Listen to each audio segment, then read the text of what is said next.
আদালত রায় প্রস্তুত করতে না পারায় ঘোষণা করা হয়নি গণ অভ্যুত্থানে রাজধানীর চাংখারপুলে ৬ জনকে হত্যা মামলার রায়। এদিকে রামপুরায় ২৮ জনকে হত্যা মামলায় শুরু হয়েছে আনুষ্ঠানিক বিচার কাজ। অলিউল রনির রিপোর্টে বিস্তারিত। ৫ আগস্ট ২০২৪ রাজধানীর চানখারপুলে আন্দোলনকারী ও শৃঙ্খলা বাহিনীর সংঘর্ষে গুলিবিদ্ধ হয়ে মারা যান আনাস সহ ৬ জন। মানবতাবিরোধী এ ঘটনায় মামলা হয় আন্তর্জাতিক অপরাধ ট্রাইব্যুনালে। জুলাই আন্দোলন ও আইনশৃঙ্খলা বাহিনীর বিরুদ্ধে হওয়া এটি প্রথম মামলা, যেখানে আসামি করা হয় ৮ পুলিশ সদস্যকে। এ মামলায় জবানবন্দি নেওয়া হয় ২৬ জনের। তারকা সাক্ষী হিসেবে সাক্ষ্য দেন সাবেক উপদেষ্টা আসিফ মাহমুদ সজীব ভুইয়া। ৫ মাসের বিচার প্রক্রিয়া শেষে গত ২৪শে ডিসেম্বর রায় ঘোষণার জন্য আজকের দিন নির্ধারণ করেন ট্রাইব্যুনাল।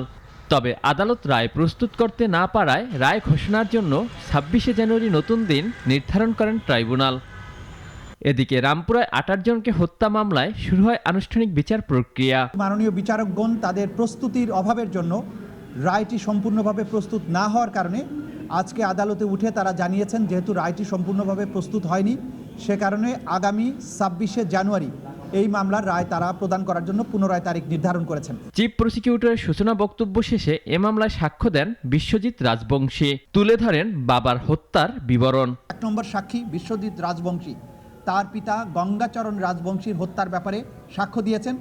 তিনি সাক্ষ্য দিয়ে বলেছেন যে ১৮ জুলাই তার পিতাকে বিজেপি সরাসরি বুকে গুলি করে হত্যা করে রামপুরা ব্রিজের পাশে ওয়াসা গেটের সামনে, এবং সে ব্যাপারে যারা যারা গুলির সাথে সম্পৃক্ত ছিল সেগুলোর ব্যাপারে তিনি বিস্তারিত সাক্ষ্য দিয়েছেন। আগামী ২৫ এবং ২৬শে জানুয়ারি অনুষ্ঠিত হবে সাক্ষী বিশ্বজিৎ রাজবংশীর জেরা বলেও জানান প্রসিকিউশন। অলিউল রনি, নাগরিক, ঢাকা।